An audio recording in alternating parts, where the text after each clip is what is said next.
디지털 세상의 모든 것을 깊이 있게 알아보는 인포맥스D. 오늘도 명확한 정보와 새로운 지식을 전해드리겠습니다. 조만간 방류를 시작할 예정일 후쿠시마 오염수. 우리 정부 시찰단이 현지 시찰을 시작해서 5박 6일간의 일정을 마무리하고 귀국을 해서 어제 관련 내용을 발표했습니다. 어떤 내용이 나왔고 어떤 점을 좀 유심히 봐야 하는지 전문가와 이야기 나눠보겠습니다. 정범진 경희대학교 원자력공학과 교수님 모셨습니다. 어서 오세요. 네, 교수님. 안녕하세요. 반갑습니다. 네. 일단 시찰단이 간다고 할 때 국민들이 과연 이게 이제 좋은 결과를 갖고 올 것이냐 관심이 좀 많았거든요. 네. 교수님은 이 국민을 설득하기 위해서 어떤 내용이 좀 담겼어야 됐다고 생각을 하셨고 네. 그 내용이 어제 발표에 좀 나왔습니까? 네, 우선 시찰단이 가서 무슨 정치 행위를 하는 건 아니니까 네. 과학적으로 이제 사실 확인을 하는 것이 가장 중요한 것이고요. 네. 이미 이제 일본 정부에서 제공한 자료들이나 그 국제 원자력 기구에서 이제 검토한 검증 보고서나 이런 네. 것들은 다 이제 가용하거든요.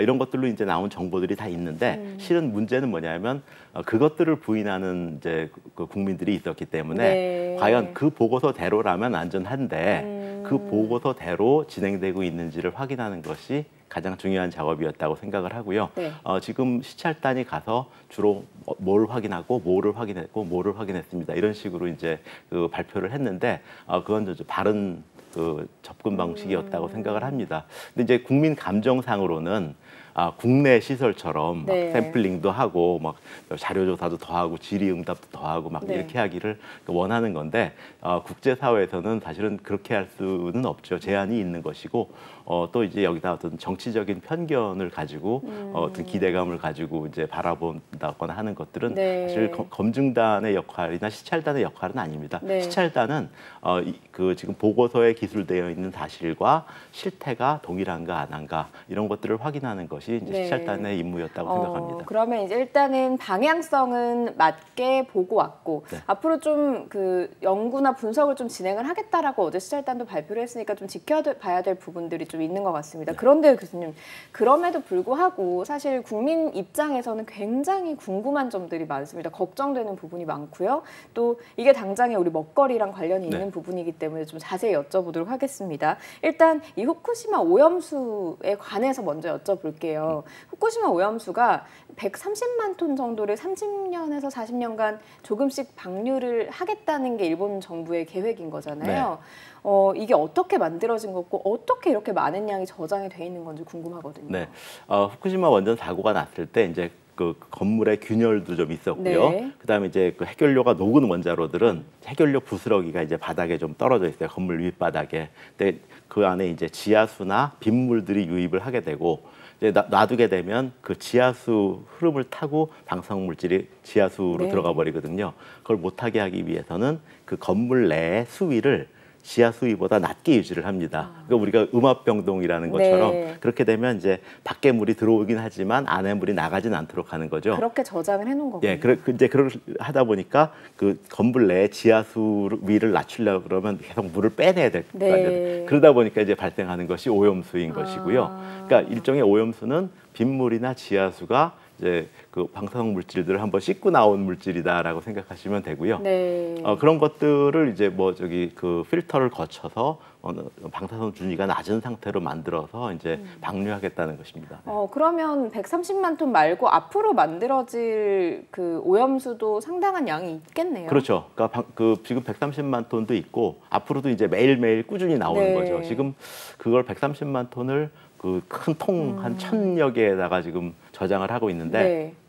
더 이상 이제 그 12년간 그걸 보관하고 있다 보니까 더 이상 어떤 보관할 장소도 없고 네. 그리고 이제 방사선 수준도 많이 낮춰졌고 하니까 이제 방류하겠다는 겁니다. 많이 낮춰졌다고 하는 거는 어떤 점에서 방사선 수준이 그 안에서 낮춰졌다고 설명할 수 있는 거예요? 그 이제 우리가 일반적으로 공장에서 네. 폐기물, 그러니까 방사선이 들어가 있지 않는 네. 공장에서도 액체 폐기물을 처리할 때 네. 보면은 이제 배출 기준이 있고 배출 기준보다 낮게끔 만들어서 이제 배출을 하는 거잖아요. 근데 방사선도 마찬가지입니다. 그 배출 기준이라는 것이 있어요. 그래서 이제 삼중수소 같은 경우에는 그 6만 베크렐 퍼 리터, 그러니까 네. 리터당 6만 베크렐 정도 수준이면은 방류해도 된다 하는 것들이 이제 일본의 기준이고요. 참고로 우리나라는 그보다 낮습니다. 우리나라 4만 베크렐/리터입니다. 근데 이제 일본이 그걸 6만 베크렐/리터로 방류하겠다는 건 아니고요. 그걸 6만을 이제 물을 400배 담아서 네. 1,500베크렐로 희석해가지고 배출하겠다는 것이고, 네. 그게 이제 배출하게 되면은 그 배출구에서 한 2, 3km만 떨어지면은 그 1베크렐 수준으로 떨어져요.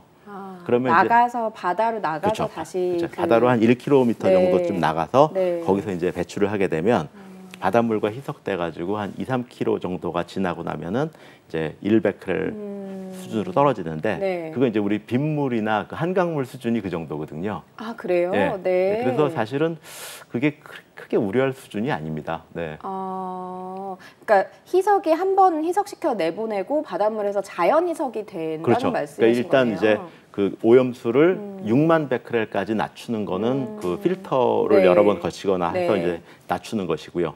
그다음에 6만 베크렐에서 바다로 보내기 전에는 네. 이제 물을 400배 넣어서 네. 1,500베크렐로 낮춰서 보내고 이제 바다에서는 이제 다시 자연스럽게 네, 네. 또 한 번 더 희석이 된다. 네.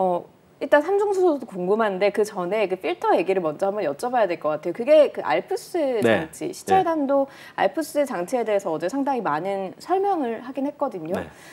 이게 어떤 장치인 겁니까, 먼저? 그냥 정수기의 필터라고 생각하시면 됩니다. 네. 그래서 이제 그 물을 통과시키면 오염 물질들은 필터에 걸리는 거고 이제 물만 나오는 거죠. 그러니까 이제 당연히 삼중수소는 물의 형태로 녹아 있기 때문에 삼중수소는 이제 걸르지 못합니다. 네. 대신 무슨 세슘이나 스트론튬이나 플루토늄이나 이런 것들을 이제 걸러내는 것이고요. 네.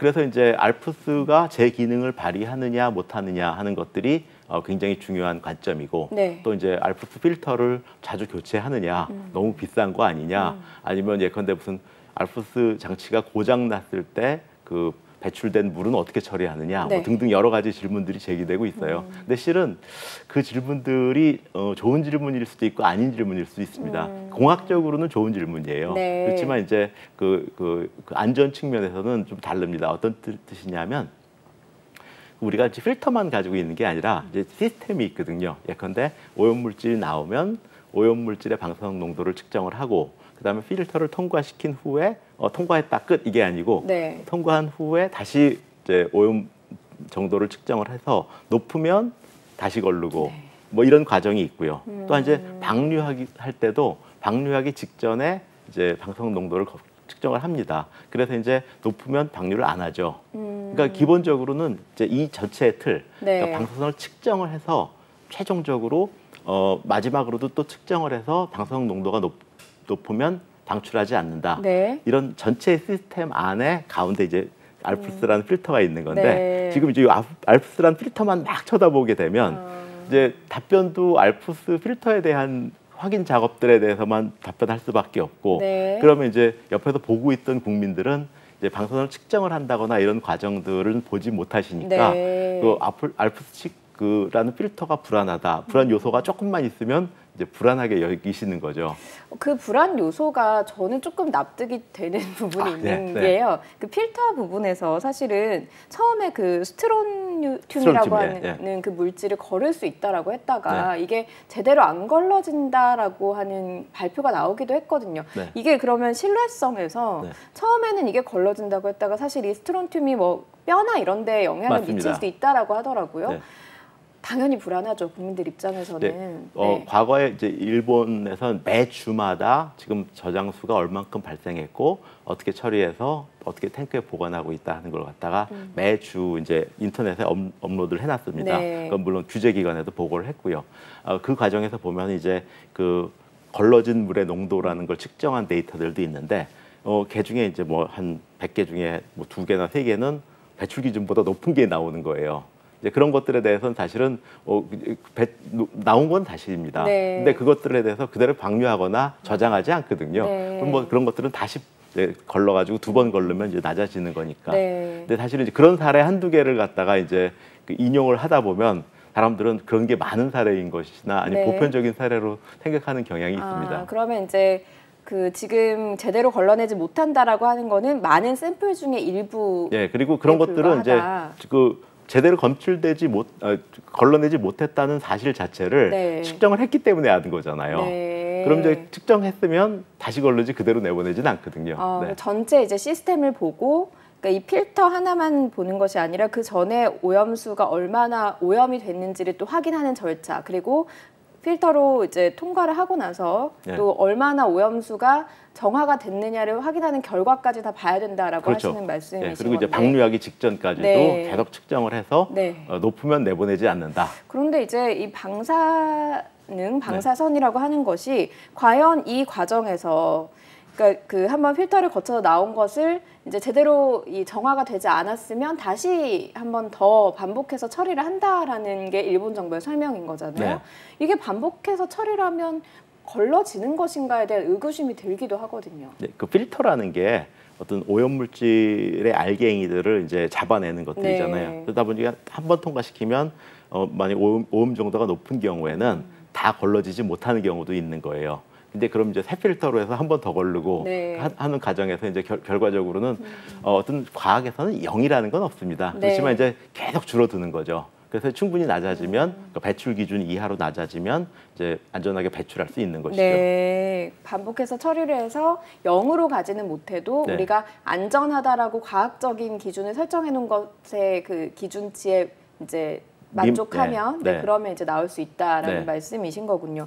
그런데 또 이제 약간 신뢰에 금이 가는 그런 또 이야기가 나오는 것이 알프스 그 필터 장치가 또 고장이 났었다. 네. 8차례 고장에 대해서 우리 그 시찰단도 네. 자료를 갖고 왔다라고 설명을 하긴 했습니다. 이 고장이라고 하는 것이 또 이게 불신을 갖게 하는 부분이긴 하거든요. 네, 그러니까 인간이 만드는 것들은 네. 다 문제가 발생할 수 있고 고장이 날 수 있기 네. 때문에 그러니까 어떤 기계 장치를 만들 때는 항상 그 고장이라는 것도 고려를 합니다. 예컨대 이제 오염수 탱크가 있고 네.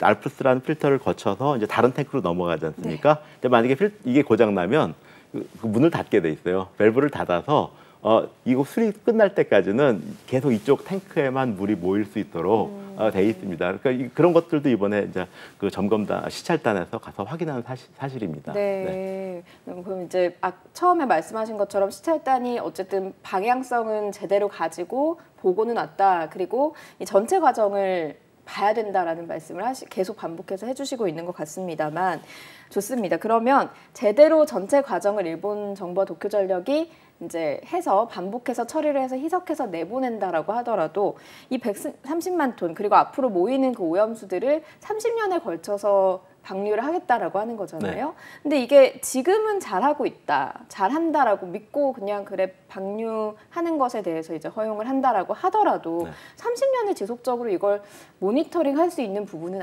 약속된 것이 없고 네.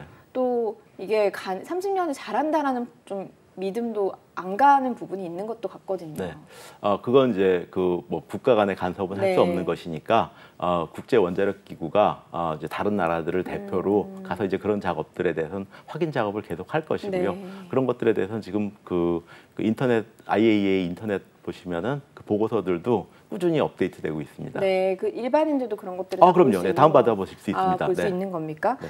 그러면 그 알프스 장치라고 하는 것이 대규모 처리를 하는데 크게 문제가 없을 거라고 예측을 하시는 거죠? 네, 지금 뭐 점점 그 방사성 물질의 농도는 네. 점점 낮아지고 있는 상태이고요. 그리고 이제 그 방류하겠다는 것도 네. 30년에 걸쳐서 이제 서서히 방류하겠다는 것이고요. 기본적으로 이제 제가 좀 말씀드리고 싶은 거는 2011년에 후쿠시마 원전 사고가 났을 네. 때는 뭐 알프스도 없었고 뭐 처리할 수도 없었고 탱크도 없었지 않습니까? 예기치 못한 사고였으니까. 그때는 굉장히 지금보다 훨씬 진한 오염수가 전혀 처리되지 않은 네. 상태로 이제 하루에 300톤씩 몇 개월 바다로 방류됐을 수밖에 없습니다. 근데 그때도 우리나라 해역에는 아무런 환경 방사능 영향이 없었고 뭐 수산물도 이제 어떤 영향이 없었습니다. 지금 한국원자력안전기술원에서 2001년서부터 쭉 지금까지 그 해양 표층수를 이제 샘플링 해가지고 방사성 오염 정도를 측정하거나 네. 아니면 이제 어시장에 가서 아침에 거래되는 물고기 사다가 이제 오염됐는지 그 확인해가지고 그 보고서를 지금까지 20몇 년 동안 계속 만들어서 업로드하고 있거든요. 공개돼 있습니다. 2001년이면 사고가 나기 전이네요. 그렇죠. 그러니까 네. 2001년에 시작했고 2011년에 사고가 났고 네. 지금 이제 2023년이니까 네. 사실 2011년 전후에서 어떤 변화가 있었으면 이미 나와야 되는데 지금 보고서 다 업로드 돼 있는데 네. 나와 있지 않습니다. 그러니까 그 당시에 이제 그렇게 많이 방류했을 때도 문제가 없었고 지금 이제 후쿠시마에 저장되어 있는 총 방사성 물질의 양은 그 당시 그 오염수 방류했던 양의 무슨 0.1%도 안 되는 수준이거든요. 그걸 이제 30년에서 나눠서 이제 방류하겠다는 것이기 때문에 네.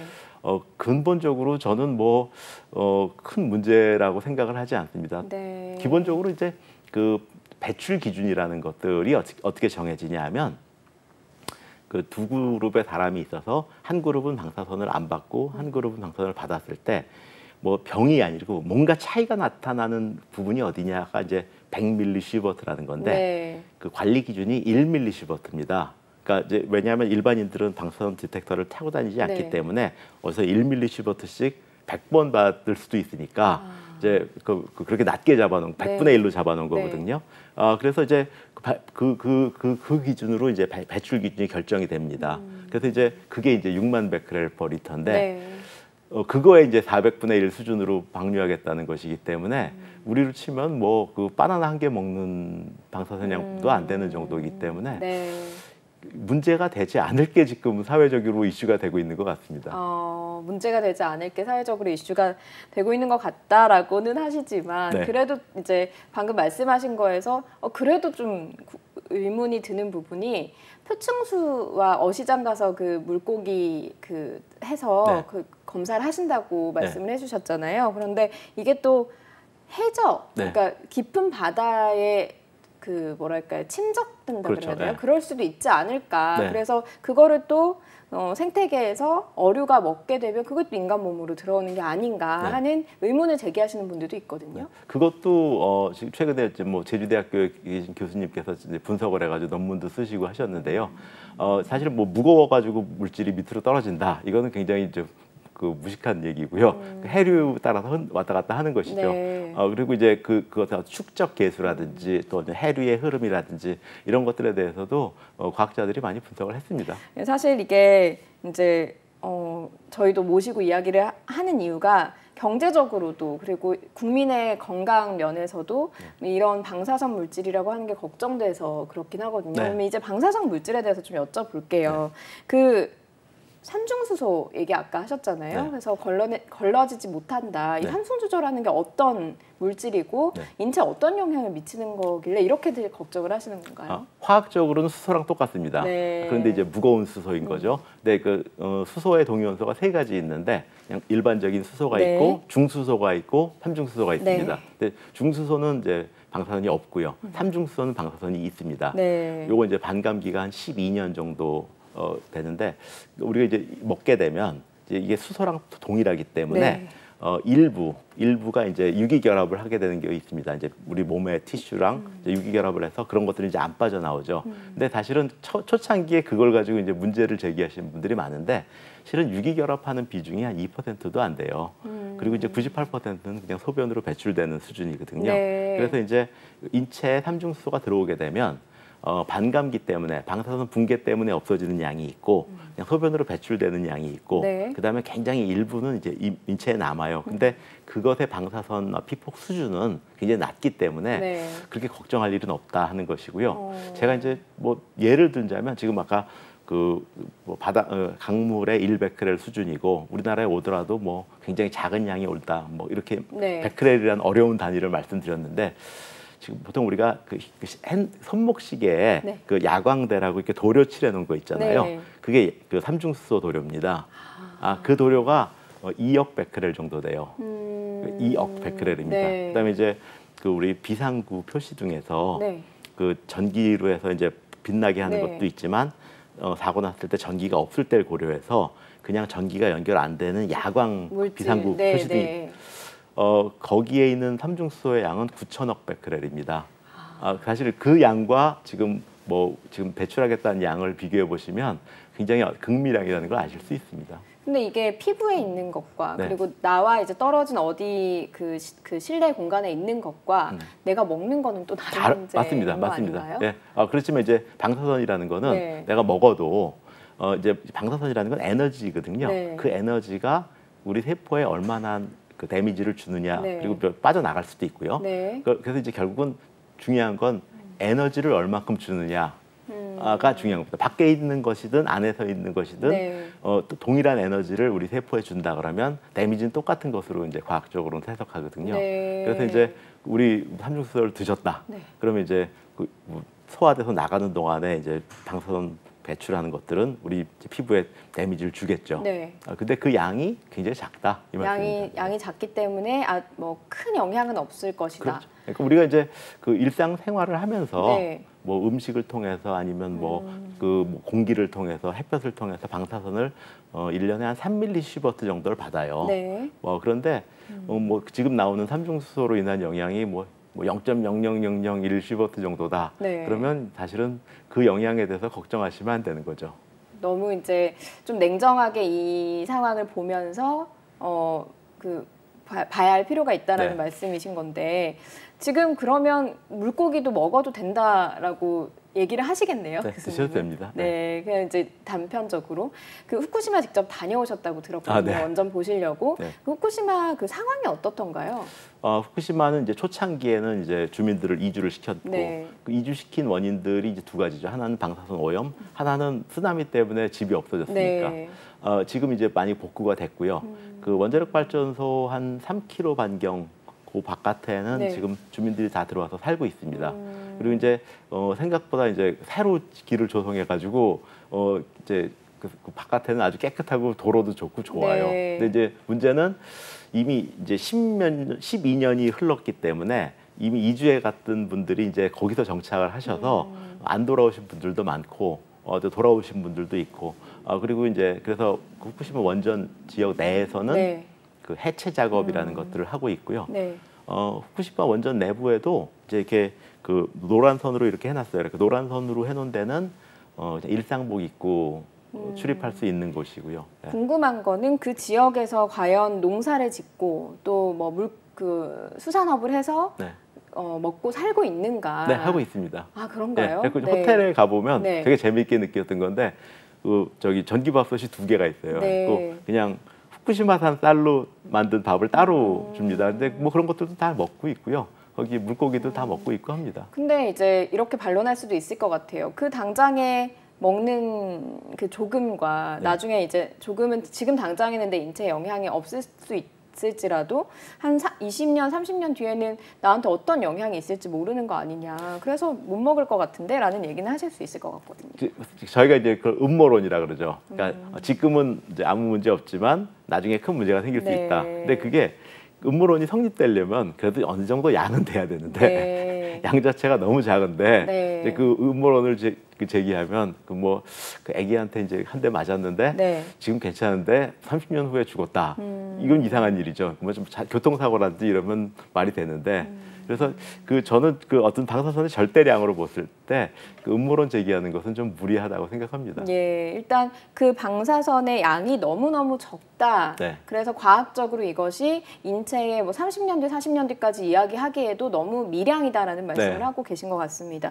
그런데도 이제 사람들이 계속해서 이제 불신을 하는 이유 중에 하나는 사실은 이걸 다른 방법으로 처리할 수도 있지 않았을까 하는 네. 그런 얘기도 하기 때문이거든요. 네. 이게 바다로 보내는 게 가장 경제적이고 네. 그런 얘기도 있더라고요. 석촌호수처럼 큰 인공호수를 파서 거기에 또 일본 내부에서 저장해 놓으면 되는 거 아니냐. 굳이 이거를 국제사회에 내보내는 이유가 뭐냐라고 질문하시는 분들도 있어서 맞습니다. 네. 이 부분에 대해서 좀 불신이 있는 것 같아요.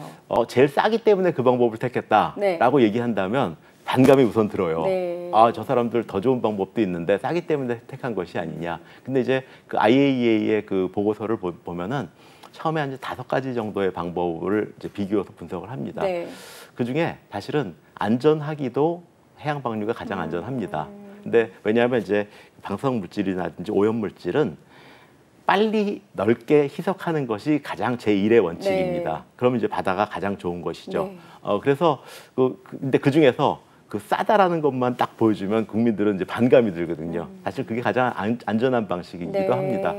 그래서 이제 그 방류하는 것들에 대해서는 사실은 우리나라도 공업용수 같은 것들을 방류하고 있잖아요. 근데 이제 배출 기준 이내고 그 배출 기준이 국제적으로 용인되는 수준의 배출 기준이라면 네. 그거에 대해서 이제 뭐 중국에서 너희 하지 마라 이럴 수는 없는 거잖아요. 마찬가지로 이제 그 일본에서 방류하겠다는 것도 그 배출 기준이 국제적으로 용인되는 수준이고 또 그 이하로 방류하겠다는 것인데 그거에 대해서 이제 우리가 뭐 이래라 저래라 할 권리는 저는 없다고 생각하고요. 네. 이제 또 이제 특히 뭐 맥주 만들어 먹어라, 무슨 도쿄 시민들한테 식수로 공급해라, 뭐 이런 얘기들은 그건 빈정거리는 거죠. 그거는 시민운동 활동가들은 해도 되지만 과학자는 하면 안 되는 얘기입니다. 네.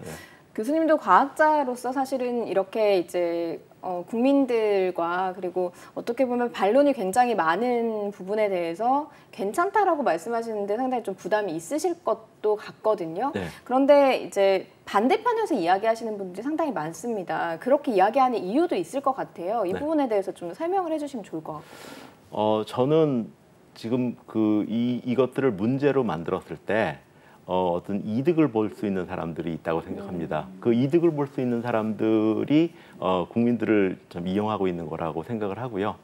사실은 이런 어떤 그 사회적 이슈 중에서 우리가 이제 관심을 두고 이제 제도 개선도 하고 해야 되는 사회적 이슈가 있고 전혀 이제 쓸모없는 사회적 이슈가 있는데 그 후자의 경우에는 그 국가적인 낭비가 큰 거죠. 사실은 이것들로 인해서 뭐 수산업의 문제도 생기고 네. 어민들의 피해도 생기고 하고 네. 있는데 이런 문제들을 계속 만들어내는 것들 그리고 사회적 이슈를 만들어내는 것들은 저는 최소한 과학자가 막아야 되긴 하는데 좀 힘의 한계가 있습니다. 예, 교수님 이거 이제 어쨌든 국민들이 보시고 판단을 하실 건데 객관적으로 좀 이런 지표들을 볼 수 있는 뭐 앱이나 이런 것들이 있다면서요? 지금 그 핸드폰 앱으로요. 네. 그 전국토 환경 방사능이라고 이제 검색을 하시면 네. 그 무료 앱을 다운받으실 수 있습니다. 네. 거기 보면 이제 국내에 한 뭐 130여 군데의 그 방사성 측정소를 둬서 네. 실시간으로 측정한 결과들이 되고 있기 때문에 자기가 사는 지역을 딱 하면은 이제 알 수 있고요. 네. 사실 그걸 만들었던 이유는 만에 하나라도 이제 우리나라 원자력 발전소에서 사고가 나면 방사선이 없는 쪽으로 그리고 이제 바람 반대 방향으로 이제 대피를 하기 위해서 만들었던 앱인데 네. 지금 국민들한테 서비스를 하고 있죠. 네. 그 앱에서 이제 뒤적뒤적 하시면은 제가 아까 말씀드린 이제 해양 표층수를 측정해 가지고 방사성 측정한 결과라든지 네. 이런 것들 이제 다 보실 수 있습니다. 네. 그래서 뭐 제주도에도 있고요, 뭐 마라도에도 있고 독도에도 있습니다. 네. 그래서 이제 그 국민들이 관심 가지고 한번 무료니까 네. 봐주셨으면 좋겠습니다. 네, 알겠습니다. 국민들께서 아마 교수님 얘기와 또 다른 의견들을 들으시면서 판단을 해 나가실 거라고 생각을 하고요. 말씀하신 그 앱을 통해서 또 우리 지역이 안전한지 내가 지금 어느 지역에서 어떻게 방사능을 막고 있는지 그런 것들 좀 확인을 하시면서 더 안전하게 생활을 하실 수 있을 것 같습니다. 교수님 여기까지 듣겠습니다. 고맙습니다. 네, 고맙습니다. 네, 인포맥스도 벌써 마쳐야 될 시간이 됐습니다. 영상을 보신 후에 궁금하신 점이나 개선해야 될 점이 있다면 유튜브 연합뉴스 경제TV 채널을 통해서 댓글을 달아주시면 더 좋은 방송으로 찾아뵙겠습니다. 고맙습니다.